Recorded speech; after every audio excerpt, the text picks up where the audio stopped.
Greetings, gamers, and welcome to the 60th live stream from the MisfitGamersStudios. I'm your host, Vortex, and this is D&D Discussions.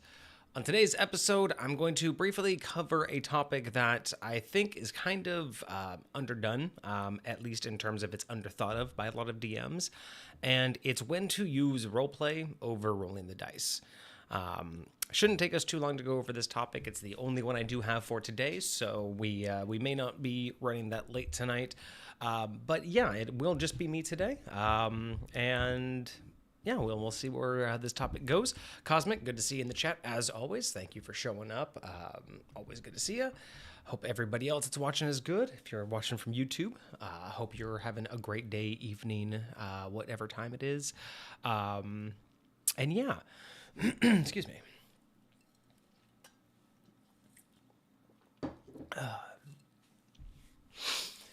So yeah, I don't have a lot of updates right now. I think I will just jump right into the topic and just kind of see where everything kind of takes us tonight. So yeah, the topic in terms of roleplay over. Oh, hang on a second. I just realized that chat's in a really weird spot on this camera. I never use this camera. Let me move chat maybe over here. Is that better? I don't know. We'll see. We'll see if chat looks good over there for now. It's a little bit easier to see. But yeah, so this is a topic that I've seen. I've seen it online. I've seen it on YouTube and Instagram, and I've been curious about how other DMs do this, because I think a lot of us have had experiences with DMs that overuse rolling. I know I've seen, like the meme, roll to open a door kind of DM. And I think that's real. I think that there is quite a bit of that, of the overuse of dice and the overuse of potential failures. I do like the rule of thumb outside of combat and outside of situations that require a dice roll. I kind of like to live by the rule of thumb of, basically if a failure could drastically alter the outcome or could cause a very good moment to play off of, that's typically when I go for requesting a roll. For the most part, if it's mundane, if losing doesn't really have any risk, or if there's really no benefit to the overall storyline of not getting something, I don't really understand why giving players the chance to fail, especially if the failure is really only going to hinder the progress and not provide an alternative. And I guess what I mean by that is, if you have to escape, a cell, like let's say you have a party, you've put them in a cell, you only have one person and you only have one pick lock, and it's the rogue, right? And you basically made it to where the only way they can get out is to pick the lock. And otherwise they're going to be put to death.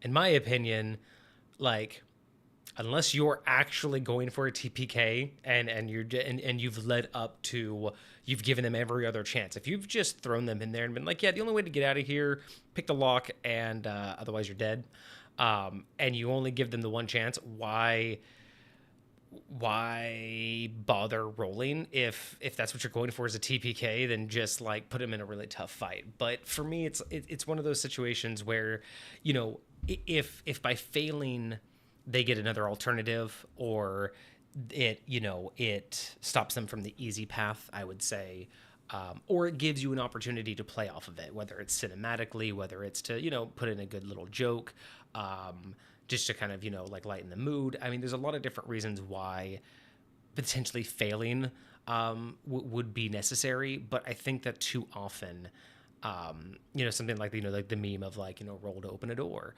What would be the purpose of that, right? What would be the purpose of failing opening a door? Failing to unlock something makes sense. It's a mechanic of the game. It's something that's been in since the early editions, and that makes perfect sense that if you can't, accomplish an actual task that would require skill, then,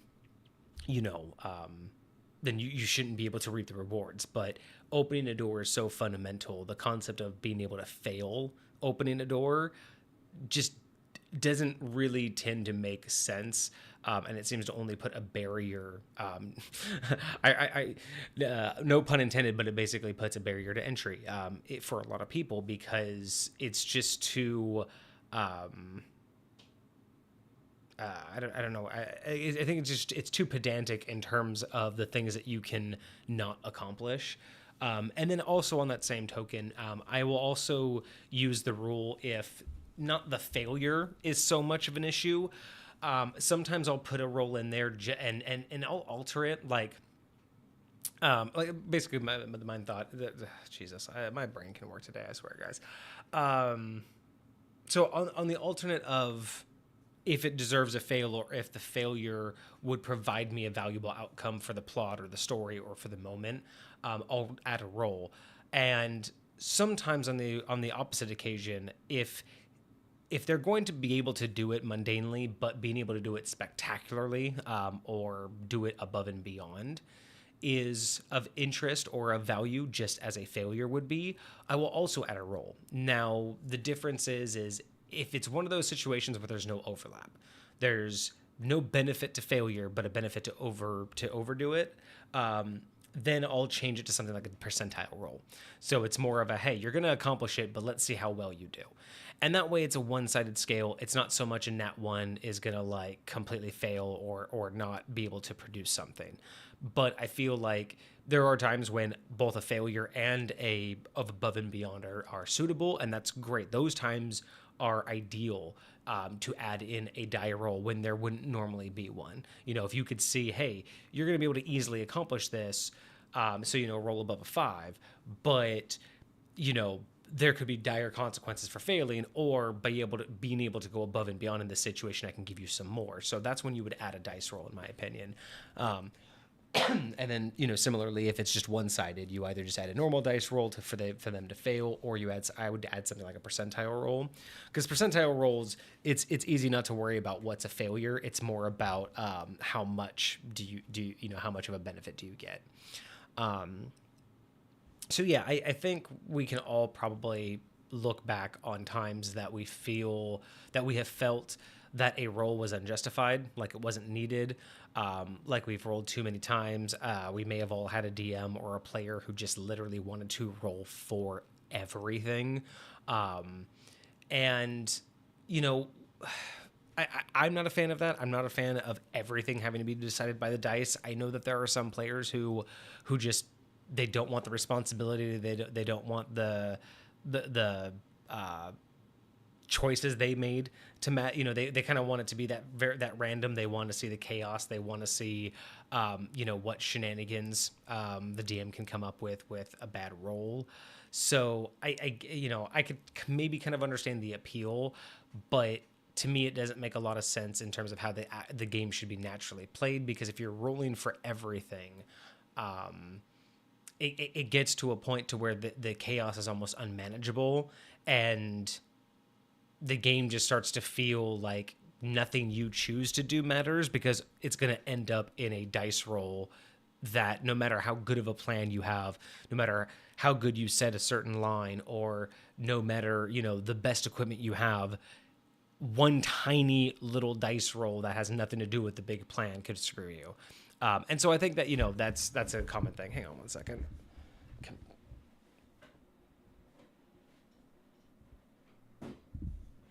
My computer was making a lot of noise. Excuse me.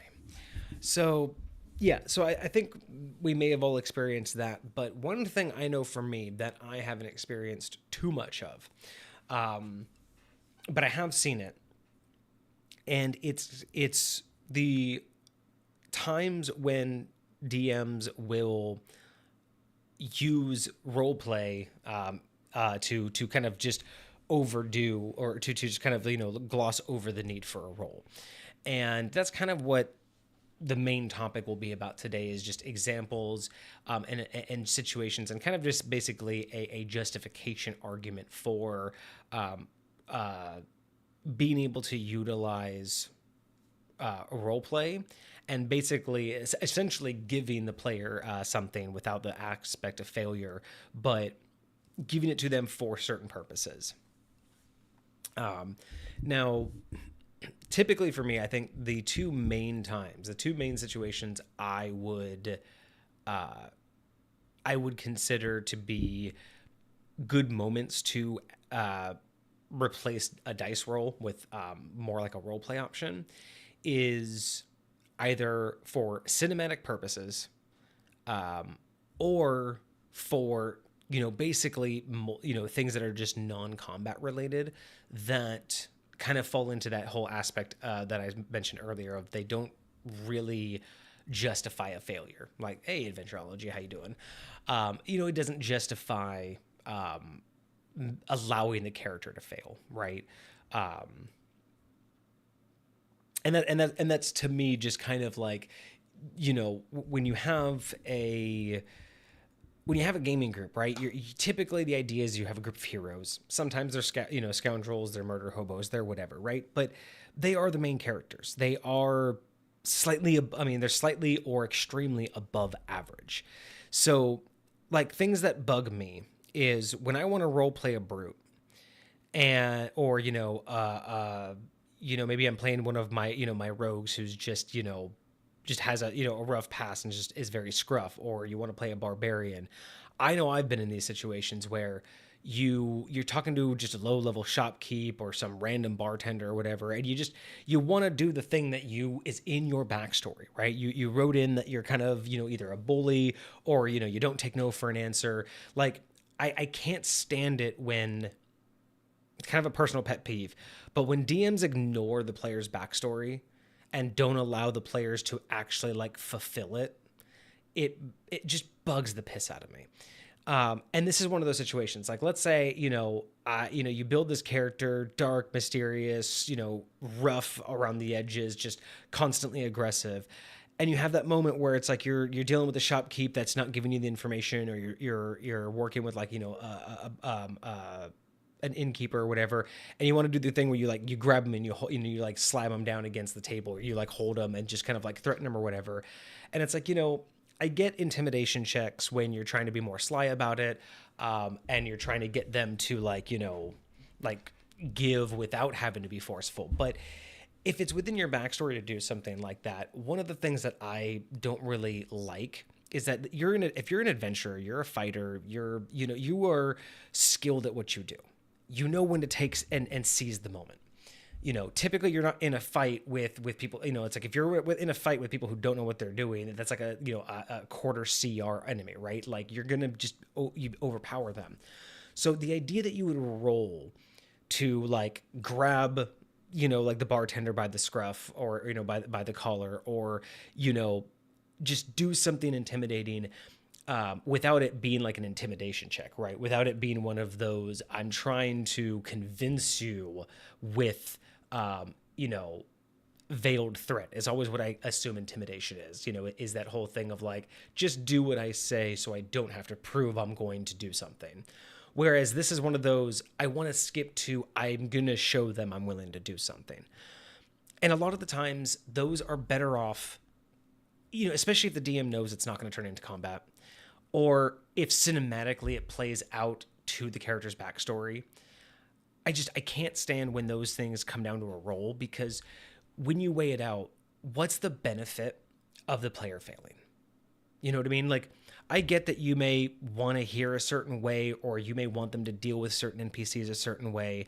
And so you're like, no, he's not going to, give you the information if you don't know how to ask him. Like, I get that. Like, you have your plans.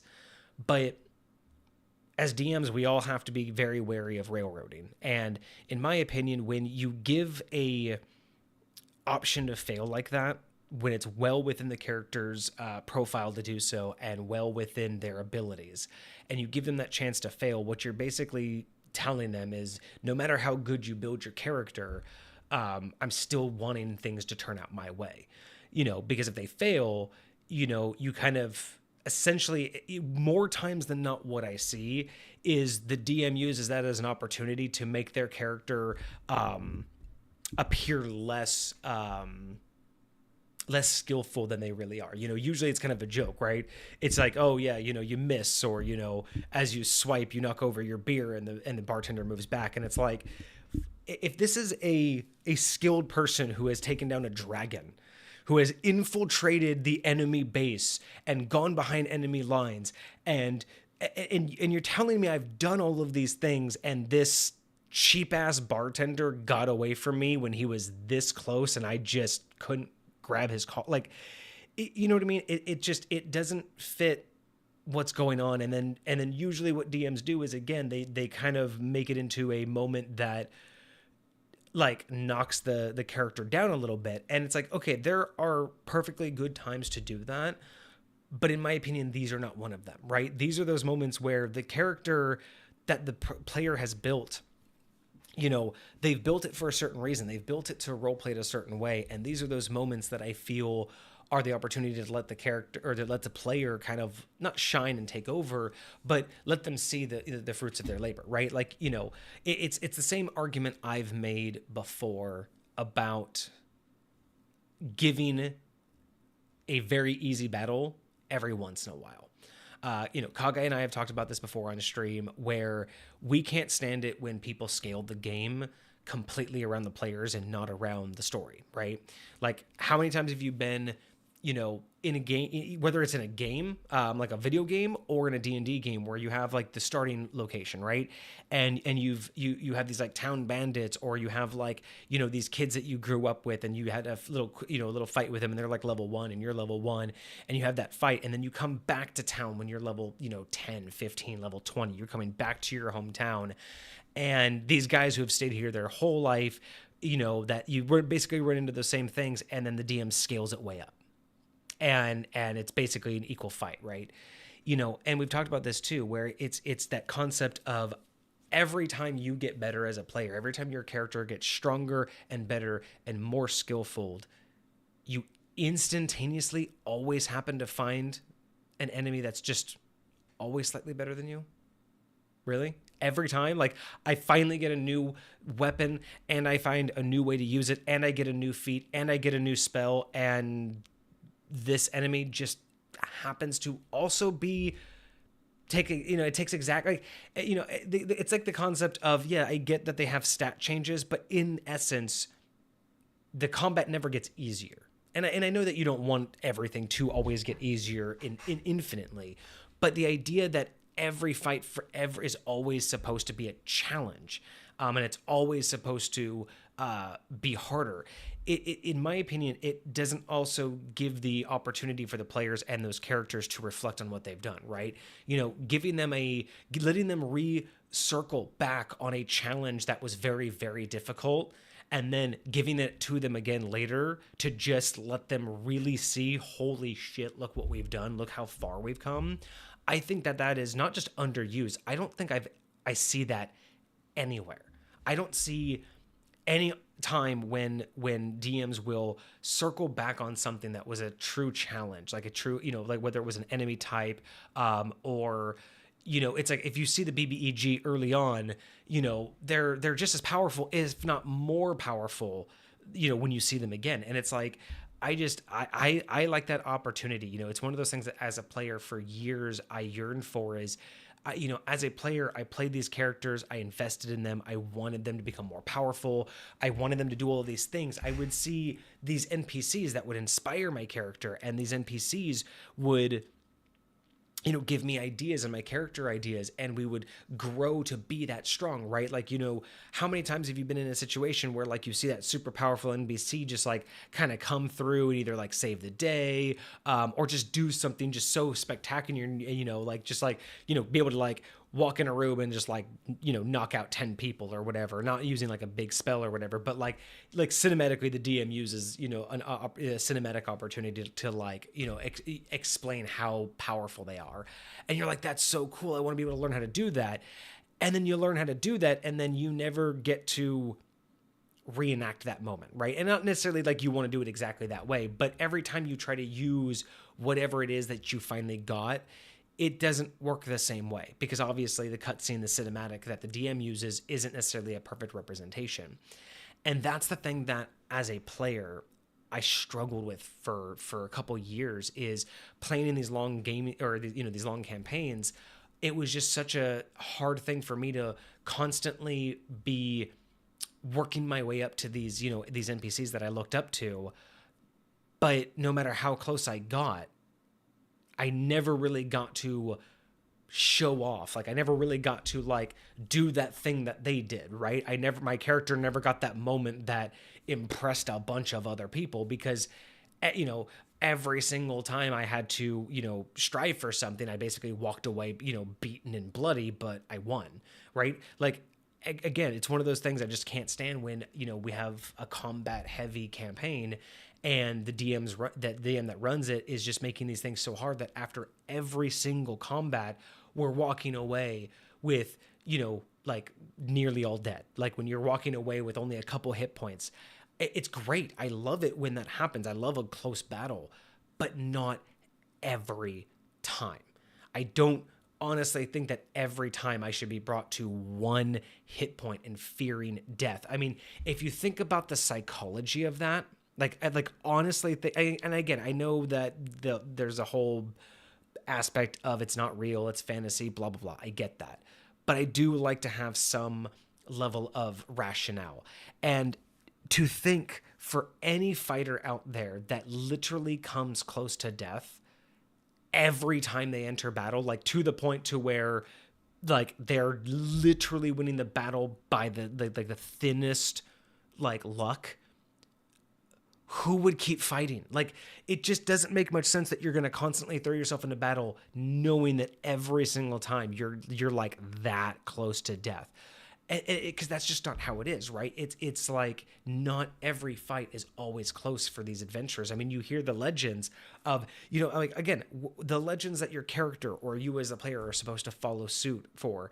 These legends could walk on a battlefield and decimate, them without even, like taking a scratch. You finally get to that same level, to that same representation of that legend. You're not doing that. You're not taking out 100 men without taking a scratch. You could maybe take out 100, people in a combat, but you're going to walk away with only 10 hit points out of the 500 that you had.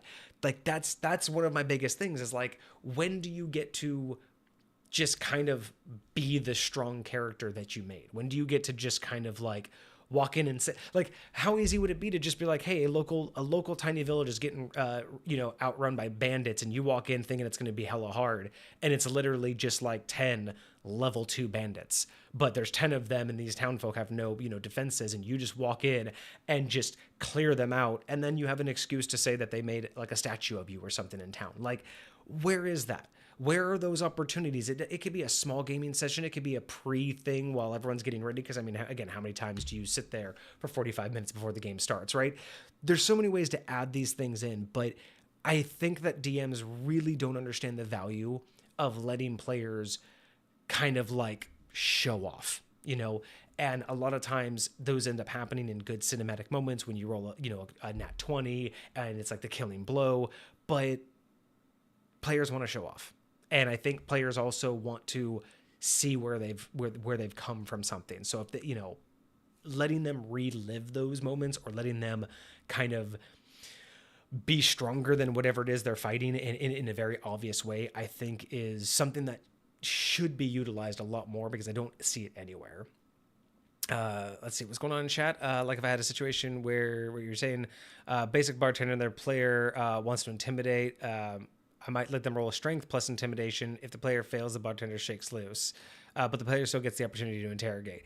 Yeah, there's a lot of different ways around it. It's just one of those situations where, again, it's all situational. Like, if this is a bartender in a, prominent, location where, roughhouse is likely to happen, I can see a justification to where, hey, it's a role because you're in a popular place. He kind of knows what's going on. It's just, it's those situations where it's like, it's a peasant. Like, if I'm going to just pick him up and hold him by his shirt and hold him up and say, just tell me where they are. Like, you know what I mean? Like, I don't think I should have to roll to pick him up. Those are those moments where it's like, if I fail, I'm this hunkin' brook who goes, tell me where they are.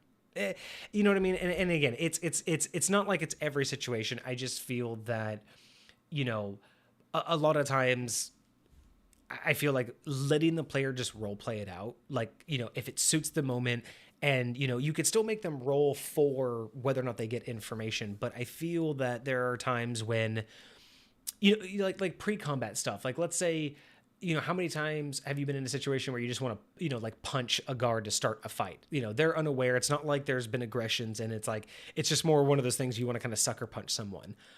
I don't believe in rolling to hit on those, because again, when you look at combat, what Kage and I have talked about before, things like AC, those aren't just applying a force factor, right? AC just isn't, can I pierce the armor? AC has to do with everything. It has to do with your character's ability, the awareness of the other character, their armor, their ability to move around, their ability to react to you and what they're paying attention to. And, in those situations where it's like, if you're just going to like walk up to an unbeknownst someone, or in the middle of conversation, you say, it's like, I just want to deck him. It's, again, in those situations, I wouldn't even bother with health. Like, Kage and I have joked about this before, where if you think about the concept of like rolling to hit and doing damage when you like slap each other, like in the party, it doesn't make a lot of sense to do that, because, if you look at the rules as written, the average NPC, the average peasant, nothing NPC has 1 hit point. And if you're rolling to hit with a 1d4, even if it's a 1d4 minus 1, for slap damage, for punch damage, you're basically, everybody at level 1 is a walking, basically a walking, like, glass cannon at that point compared to peasants. You could just literally walk around and slap someone to death, like in 1 hit. I don't, to me, that's not necessarily to roll HP for that, but for the most part, it's also not necessarily to justify a roll. And I think players are also very, they're at fault for this too. That's not the word I wanted to use, so I can't think of the word I want. Why is my screen flickering? I don't know if you guys see that, but like, maybe that's just my the shadow, or the camera's autofocus. I don't know, auto brightness maybe. Yeah, that's weird. So yeah, I think that players are just as much at fault for this, because I've had so many situations where, there's like a fight going on or whatever, or people are just arguing in the party. It's just like, it's just some dumb thing. And, someone's like, I'm going to punch him. And then there's this whole thing of like, it's like everyone wants to roll to hit and all of that. And it's like, even players are like, no, you got to roll to hit, or I'm going to do that. And it's like, bro, it's mainly because, they don't want to just say their character got hit, right? Like, the idea is like, well, I don't want my character to be hit, so I want you to have to roll, and I want you to earn it. And it's like, look, you guys are in the middle of the argument. He just punches you. Like, there's no HP loss. There doesn't need to be a roll for that. If you want to punch him back, you can punch him back. And then beyond that, you can start a fight, and then initiative, and then we'll talk about it. But like, in one of those situations of 2 people just throwing, like a barrage of just punches that are just like, again, you 2 aren't in combat mode. You're not like ready to take someone's life. Y'all are drunk in a bar or just arguing, and you wanted to slap each other around a little bit. Those are moments that I feel are like, that's a perfect example of something that is so much better role played instead of rolled for, because the role play could be so much more fun. You can let the characters just get it out, and then you could walk away with, like, again, the next NPC that talks to him asks about the black eye, right? It has nothing to do, like, it won't hinder or do anything with the gameplay, but they got to role play it out instead of bothering with, the dice failing and things like that happening, and worrying about your HP. Like, those are situations where I think the role play could be so much more enriching than bothering with letting it die out because, well, I missed my roll, so, I'm just not going to bother now. You know what I mean? Like, it can be more that failing that roll can affect the player more that it can affect like what's happening in the game. And that's kind of, I think, is, one of the examples I wanted to bring up. And that's just kind of like the point that I'm trying to make is those moments, I think, are just instinctually rolled for, but I think they can be so much more empowering when they are role played. So things like pre-combat, things within the party, against NPCs, I think a lot of that should be role playable. I mean, even if, okay, so like adventurology, like what you were saying too, like let's say you want to have a situation where you have a bartender that you want to not be so easily pushed around, right? You can have a situation where you role play it out to where the guy wants to, like grab him by the scruff, or grab him by the collar or something and pull him close and try to threaten him. And you could be like, okay, cool. You pull him close, you threaten him, roll me an intimidation. And then if they fail the intimidation check, that's when you take over the role play, right? Like it's continuing the role play of he looks at you, brushes your hand off, fixes his shirt, picks up the glass and says, I highly, and then you just go on from there, right? And something like that to me is so much more effective of you let the player get away with what they wanted to do, but you're also still maintaining what you want to do as a DM with the narration. And that's, I feel like a lot of the times where not letting players get away with it or by forcing a roll, I think is just one of those situations where it's providing too many opportunities for the players not to be able to live out the character build. Again, with the backstories, with the character, or with the character progression that they're doing in terms of like their actual personas and how that's like evolving. I think allowing the dice to make the decision, I think takes away the player's connection to the character. And you guys know, especially with High Point, that's big for me. Like having a player character connection, having a reason to be playing that and playing this certain way with that certain character is important to me. And giving up some agency by allowing the dice to decide aspects like that, I think it's just an unknown issue. I don't think people realize what the effect is having. I don't think sometimes that the players even know. And I think that it's something I would highly suggest like DMs try to play with a little bit more. Like actually try to experiment with. The next time someone wants to do something, again, either it's out of combat, just let them go with it instead of worrying about the roll. I mean, this could even be something like an athletics check that you would normally make them make an athletics check for. But if everything just makes sense that they would do it, and you kind of just want to let the situation roll, just let them. You know what I mean? Like it doesn't have to be every time. It doesn't have to be a whole game mechanic, but there's times when it's just worth it where what they said plays so well into what you're trying to like narrate and what's going on that it's like if you can see that would be really, really fucking cool, again, just kind of let it pass because it works better passing than it does allowing them to fail. I'm curious, what would you extend the idea to a rogue that's going to rob a shop?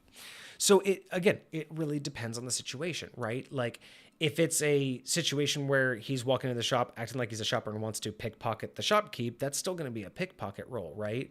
But if he goes to a shop that's busy, or if he goes to a shop and one of the other party members goes and talks to the shopkeep and is, obviously distracted, and the rogue says, "Hey, I see, a lockpicking set on one of these counters that he's selling. I just want to swipe it." I might forgive the sleight of hand if the shopkeep is fully distracted. There's no sleight of hand necessary and no need for him to fail. And the idea that he could fail because he knocks something over and the shopkeep notices, it's like, is that more beneficial to let that narration play out than him getting that item? And again, it's always a balance, right? This is why I say it wouldn't be necessarily a game mechanic that you're like, okay, all non-combat roles don't have to be rolled for. I'm just saying that when you roll for absolutely everything, it makes that separation from the player and character. So yes, in the right situation, I think that's, and again, going back to your example, if it's a shopkeep, if the rogue's alone, he's going to have to do the sleight of hand because he's probably going to be watched. He's probably, the shopkeep, unless he waits for the shopkeep to walk away.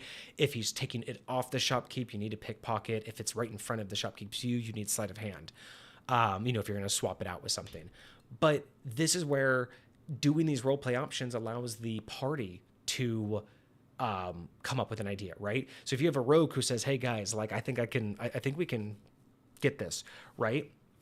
It could be a plan that the party makes to where they go in and actually like work on a whole operation to let the rogue basically get away with it without the roll. Like let's say you broke in, or like let's say, you got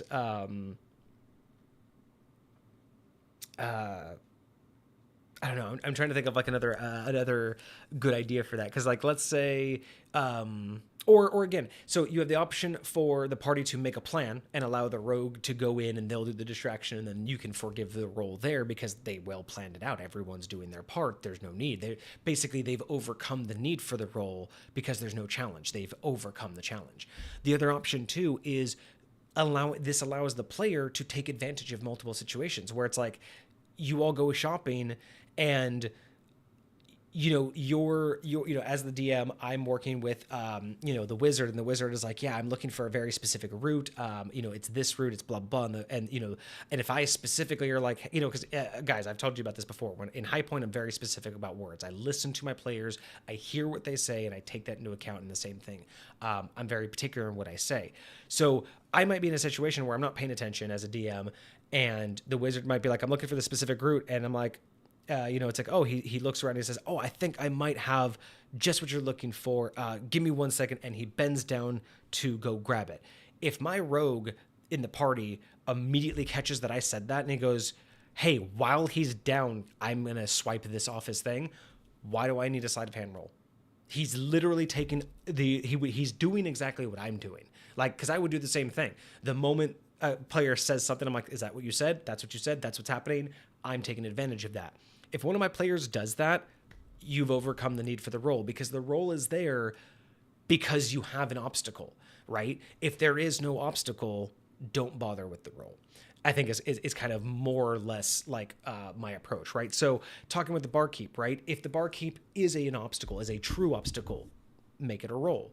And if it's not, right? If it's just some peasant, stop with the rolls. Just let them be a bully, right? Like if you're like, hey, I need to know, like, we're walking in town, we're pissed off because the BBEG is actually the mayor of this town, right?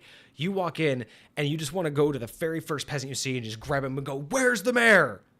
Don't roll for that. Just let them. Like, imagine the cinematic of that. They're just this whole party of 6 people, all armored up, walk in, grab the first guy. Where's the mayor? They just, over there. And then they just throw him to the side and move on. That, to me, plays so much better into this whole, like, into hyping up my players, hyping up that gaming session. And it's such a better opportunity than be like, okay, let's pause, do a roll to see if you can do that. Just that mindset of, well, can you do that? Like, that's like, it's already putting doubt into that whole, they're trying to walk in and just like own this moment. I would want them to own that moment, right? Letting them not, it's not even just about the chance that they'll fail, right? Because we'll all talk about like, well, if I just have it as a 1 or a 2 fail, it's not that big of a deal, or they'd have to crit fail. It's super low chance. But it's also, you're putting that doubt into their mind of like, I'm a barbarian paladin level 10 who is like, again, defeated a dragon single-handedly. I can't pick up a peasant and demand where the, like, I'm going to it's going to slip out of my hands, or his fabric is going to rip. Like, what?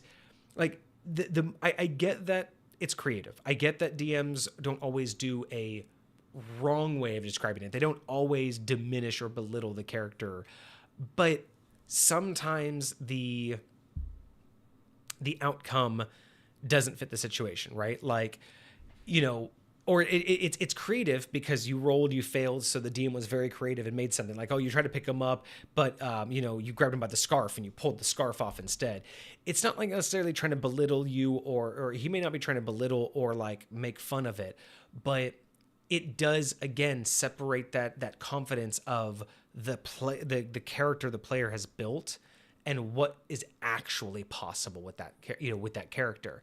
Because those are again, how many times would you have had a DM like use an NPC do that, right? Like an NPC has that cinematic where they like bully someone, but then you try to do it and you pulled off his scarf instead. It doesn't have the same feeling of just like come on, man. We all know the battle's right about to happen. Let us have this moment of just, like, it could be the difference of, hey, if you have a stuck door, I'm going to make you roll to unstick it, strength check, whatever, right?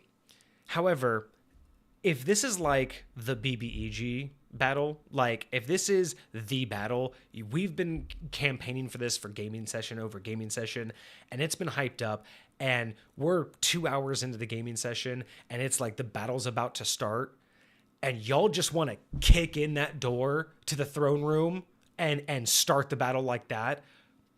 Fuck the roll. In my opinion, fuck the roll at that point. Why? That is such a, like to me, that is such a dope start to such a gaming session and such a battle that I've prepared for. Like, again, unless for any other cinematic reasons there's something else that would happen, or you can justify that wouldn't be available.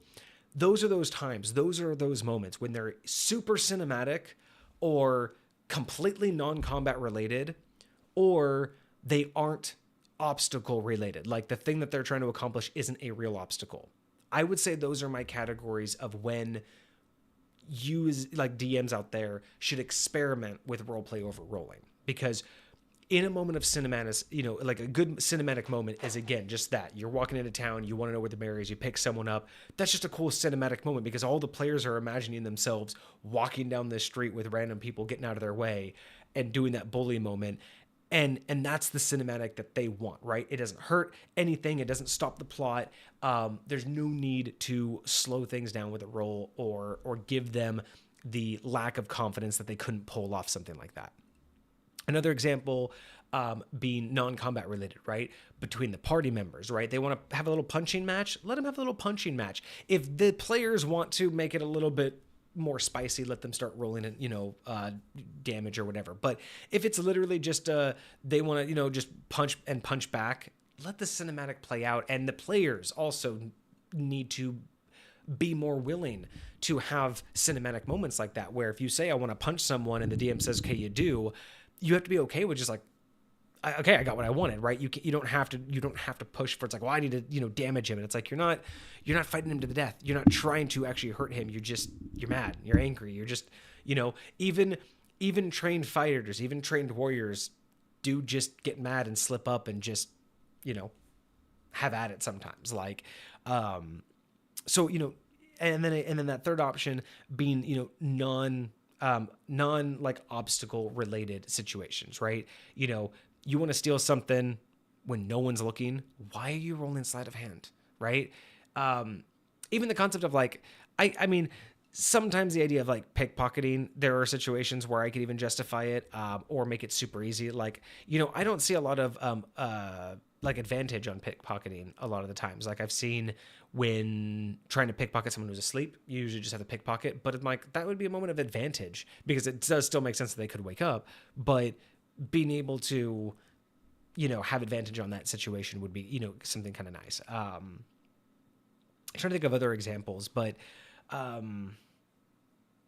so another cinematic opportunity, right? So let's say you're in the middle of battle and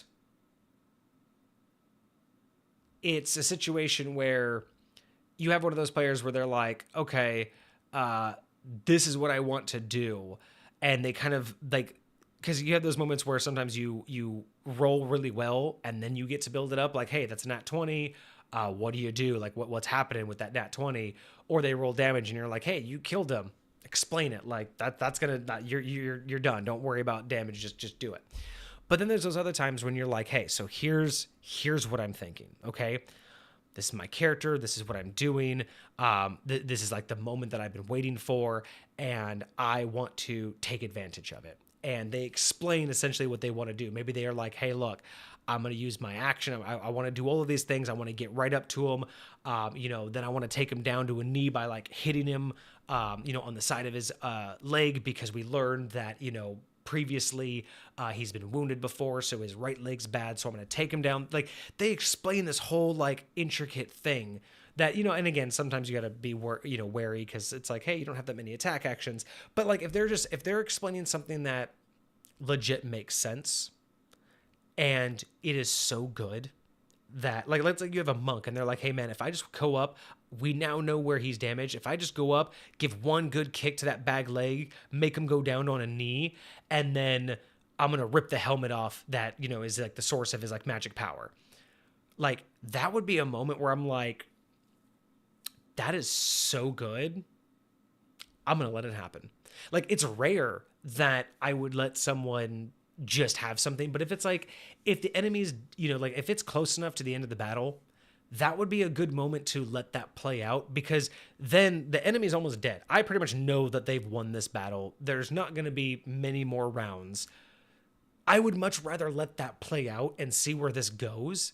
Because if they're just going to kill the guy anyway, like, I would much rather let them get this cinematic piece off and kind of play with it a little bit and see where they go, versus just having the, like, 3 more rounds go by and someone just goes, I fire an arrow. Yep, he's dead. Congratulations, game over. Like, I mean, I know you all have had that, where it's like the end of the battle, like everyone's almost down. It's getting really, really close. There's been some banter, and then someone goes, it's like, oh, I do 19 damage.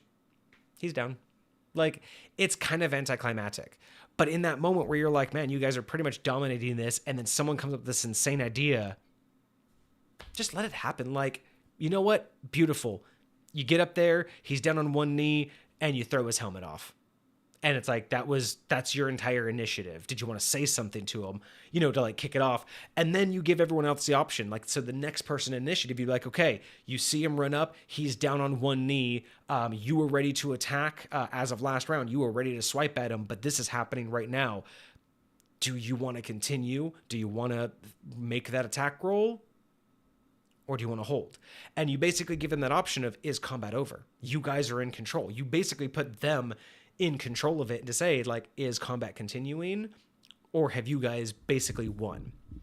And that would be, again, a good moment to not have to bother like with the roll, because again, in that situation, it's not like the enemy was at half health. It's not like it was the first move in the match. If I know that it's within a couple rounds and I'm not gonna turn it around and they're basically rolling with it, I want to reward them more so than just the XP and the treasure. And then that's where you can do it, right? Letting them get something, you know, so profound that you don't have to, I mean, again, just that works with the narrative, that works with what's going on, works with their character. Reward them. You know, we reward players, we reward players with things like, you know, inspiration points for playing their class. Why can't this be a version of a reward? Of you've role played this out so well and it works so well for everything. I'm gonna allow it without having to you know, not having a roll to succeed to get it, just because your description worked out so well. People think I'm talkative. So yeah, I think that those are some really good examples. Those are some really good options for being able to reward players, to connect them more with their characters, and to make more opportunities for enriching environments and enriching gameplay. Because I do know that there are a lot of DMs out there who do share the narrative with their players. They let the players kind of take on more of the development of what's happening.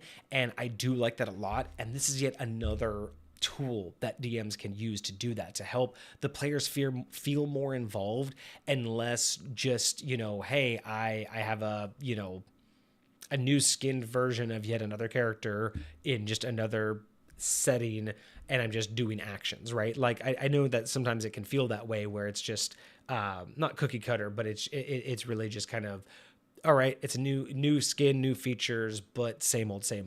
This is one of those ways to make the players feel a little bit more attached, and it really allows them to highlight some of those aspects that they put into their character that doesn't normally come out, right? Outside of like class features and all of that, a lot of the times those backstories don't really get to come out, and by allowing them to overcome things via good role play, you can bring that out more, right? Because you might have a background that says, hey, I have an advantage in history checks.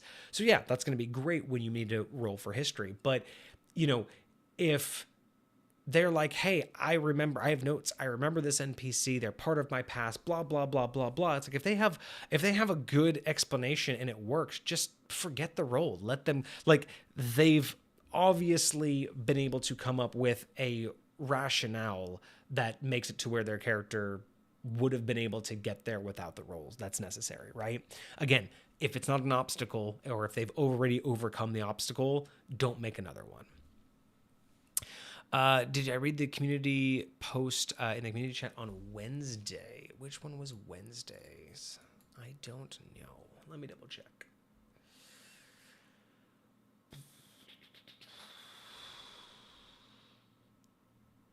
I think I did.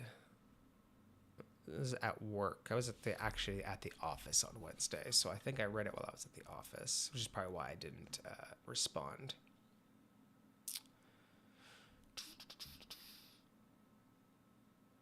Oh, the downtime session one. No, I did see you post that, but I haven't actually read through that one yet.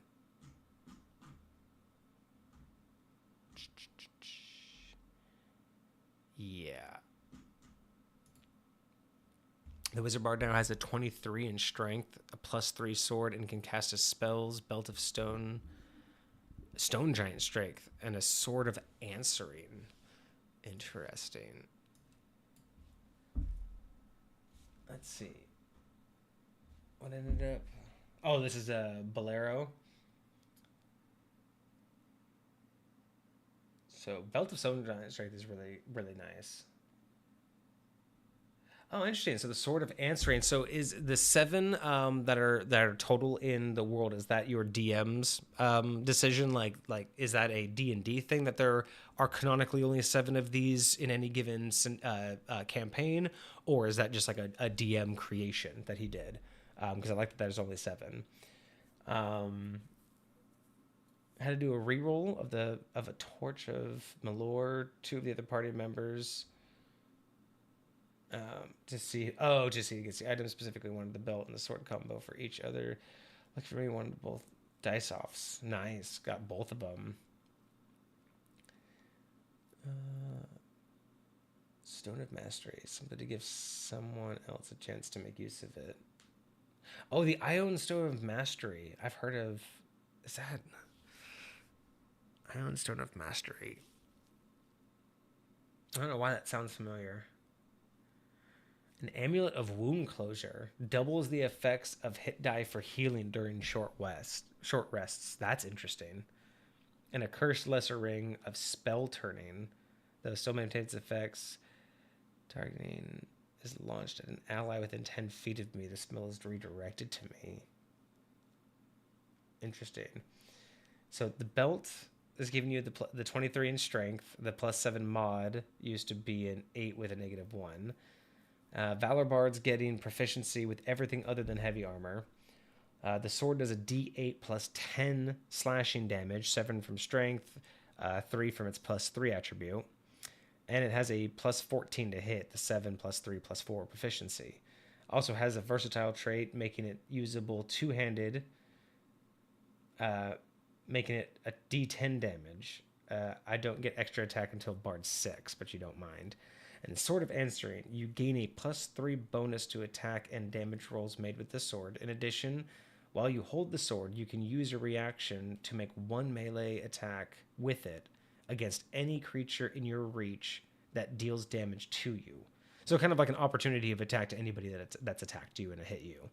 And you have advantage on attack roll. Oh, you have advantage on the attack roll. And damage dealt with this special attack ignores any damage immunity or resistance to the target. Ooh, that's going to be clutch. Being able to do a reaction on someone that hit you and then being able to just straight do damage with no resistances, that's powerful. Ion Stone of Mastery gives a +1 to the proficiency bonus. Nice. Okay, so the DM said there's only 7. You gave the necromancer the stone of mastery and gave the monk the wound closure. The amulet wound closure. I kind of like that. I haven't heard of that one before. Yeah, I really like that. I'm really curious if he has plans for the fact that there are only 7, or if he, if they're a set, or if he has a plan for why there are only 7, or if it's just like he just wants to make them rare. Yeah, that's cool though. That's a lot of good loot. It's not too much though.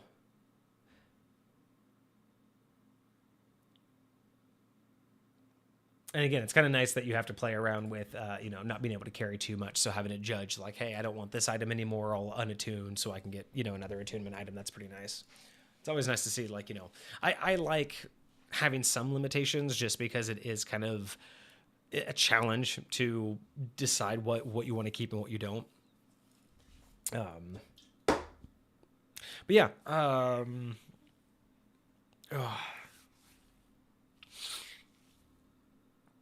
Yeah, so as for the topic at hand, I don't have any other examples at the moment. Issue with the amulet is that it doesn't state the double applies to the roll or to the con mod. It doesn't state that the double applies to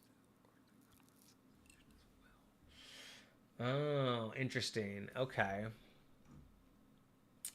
Yeah, so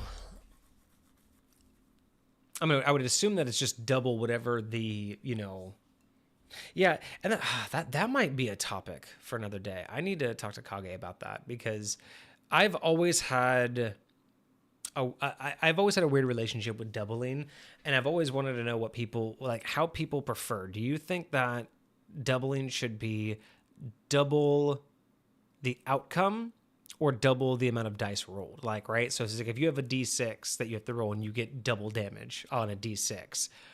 I'm always curious, do people roll the D6 and then double that, or do they think that they should be rolling 2D6? Because it's really interesting. It's really interesting when you think about doubling damage. I always think when I think of the term doubling damage, I think of you take the damage you would have dealt and double that. So no extra die rolls. But I've played with a lot of people who, when they say you get double damage, they rolled 2 dice. But that doesn't technically make sense because you're not doubling. You're just, I don't know. It's really interesting. And I'm really curious how people feel about that because I don't know. I mean, it's technically no different. I mean, really 2d6, you can roll the same amount with 2d6 as 1d6 doubled. So, I mean, I understand the logic. It's just one of those things where I know a lot of people have unique feelings on that. So I'm really curious what I should do, like a poll in the Discord for that one. Wondrous item uncommon requires attunement. While you're wearing this pendant, you stabilize whenever you were dying at the start of your turn. Oh, that's nice. So no death saves. In addition, whenever you roll hit die to regain hit points, double the number of hit points it restores. Note, healing. Okay, so in that particular case, as far as I can say, whenever you roll a hit die to regain hit points, double the number of hit points it restores. So to me, that wording indicates that it is only the hit die, not any modifiers. Because it does say when you roll a hit die, double the number of hit points it restores. So I think that if you have a modifier, the modifier stays unaffected and you only double the amount you've rolled on the hit die. That's how I would read that.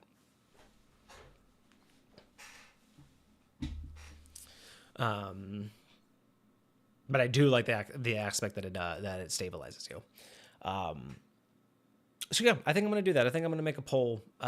Maybe I'll figure out how I want to word that, or I'll have that as a topic. But I want to hear more about what people think about doubling, like doubling damage. Like that's just going to be kind of like, if you doubled a D6 damage, do you roll 1d6 and double the what you rolled, or do you think you should roll 2d6? That's a fantastic question that I would like to hear people's opinions on.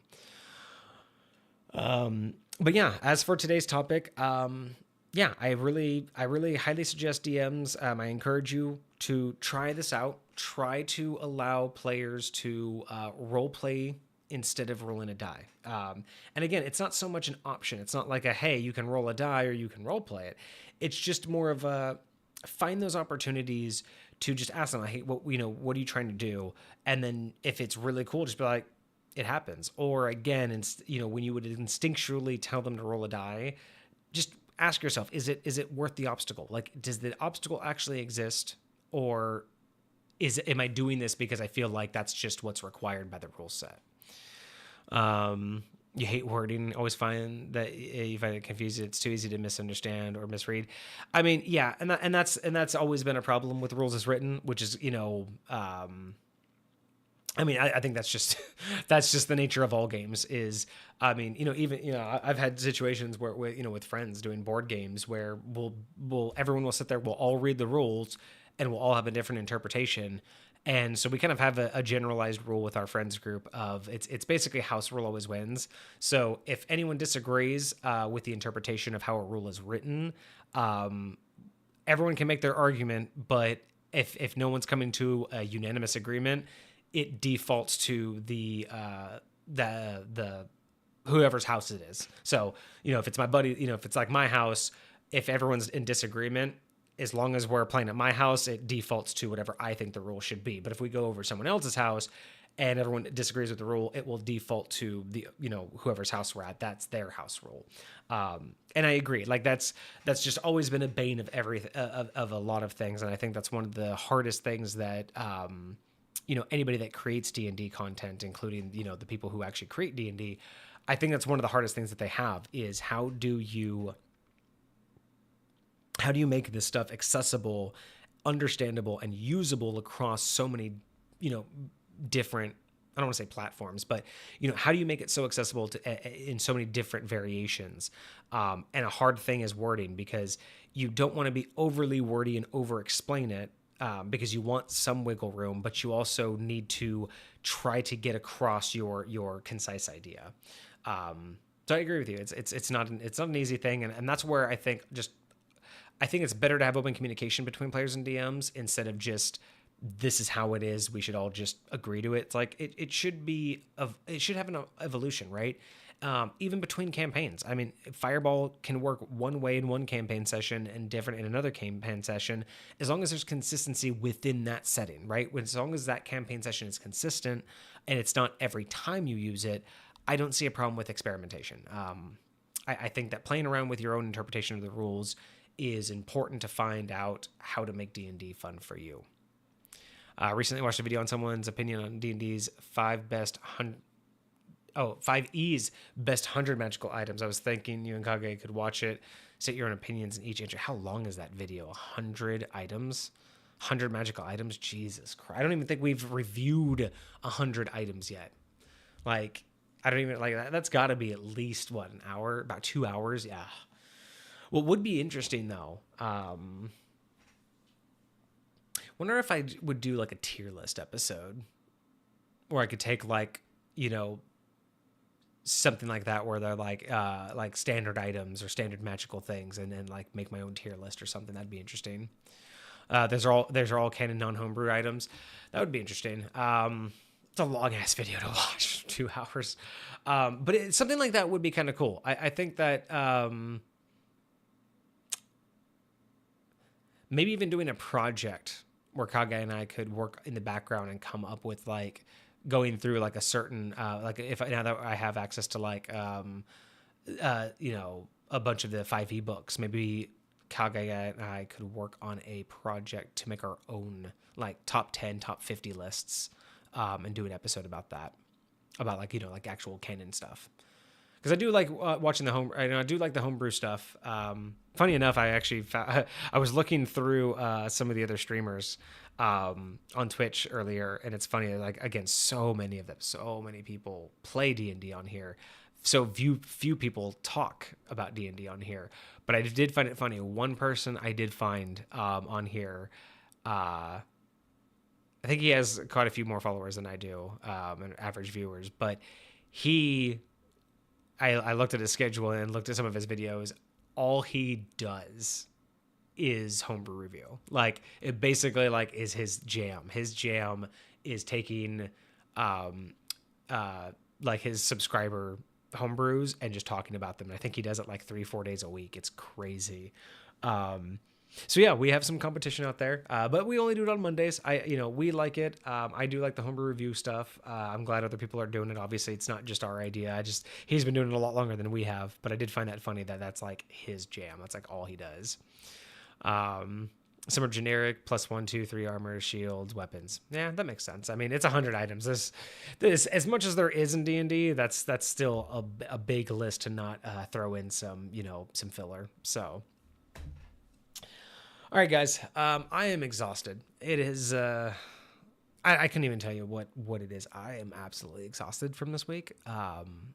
But I did want to be here for y'all. I am going to try my hardest. If, literally, minus like not having power and internet, I'm going to try to be here every Monday and Friday. I think that's all I have for you guys today. It's been a fun topic. It's been fun chatting with you guys. Cosmic, it's always great to have you in chat. Adventurology, thank you so much. I appreciate you guys being here and supporting us. Yeah, I'm tired. I don't have a lot of energy. I did really enjoy talking about this topic. I think it's worthwhile. It's a shame that Kage wasn't here to help elaborate more. I wish that, I could come up with so many more examples, but the more I ponder it right now, not only is it just, going to be more forced to come up with more examples, I don't think I need to. I'm happy with how I covered it. And I think that following those few simple rules of, whether or not it's an actual obstacle, whether or not the cinematic would be more beneficial than the loss, and whether or not there is even a chance of failure. Those kind of things, I think, if it passes any of those, or if it just doesn't seem to fit any of those situations, and the role is just kind of being put there to be put there. Play around with it. See how your players react to it. See how this, how it plays out with that, because I think you might be able to see a little bit more from your players when they have more confidence in what their characters can do. And they might be more willing to try things when they're more accessible. Because I know there's a lot of times you want to try something cool, but you really don't want to fail it. So you might as well not try. In this case, you might encourage your players to try more. Who knows? But yeah, that's going to be it for me, guys. Thank you guys so much for joining me. If you are on YouTube and watching this later down the road, hit like and subscribe if you did like it. If you didn't, go ahead and leave a comment and let me know what I could have done better. Other than being a little bit more energetic, I probably could have done that today. I'll go ahead and drop the Discord link in chat in case you guys are watching and lurking out there. I do appreciate you guys checking me out. If you want to join the community and submit topics for me to talk about, or just chit chat about D&D stuff with the rest of us, you can go ahead and join there. Every Monday at 7 p.m. Pacific Standard Time, I do D&D Discussions Homebrew Review, where I take an item, magical item, class, race, anything that you guys come up with, something that was submitted by you guys, and Kage and I will review it. Kage is my co-host, that he's not here today. But we'll review it. We'll just discuss our ideas, kind of come up with some, ideas to build off of and what we might have done with it, things that we liked, things that we would change. And then at the end, I give it a rating based on how likely I would be to use it in my setting. And then, of course, on Fridays, we just kind of just choose a topic, and then I kind of do a deep dive and just kind of talk about my thoughts about it. So that's what we do here on D&D Discussions. Hope you guys come back. Hope you guys had a great week, and I hope you have a great weekend ahead of you. That's going to be it for me today, and I will see you guys on Monday. Cheers.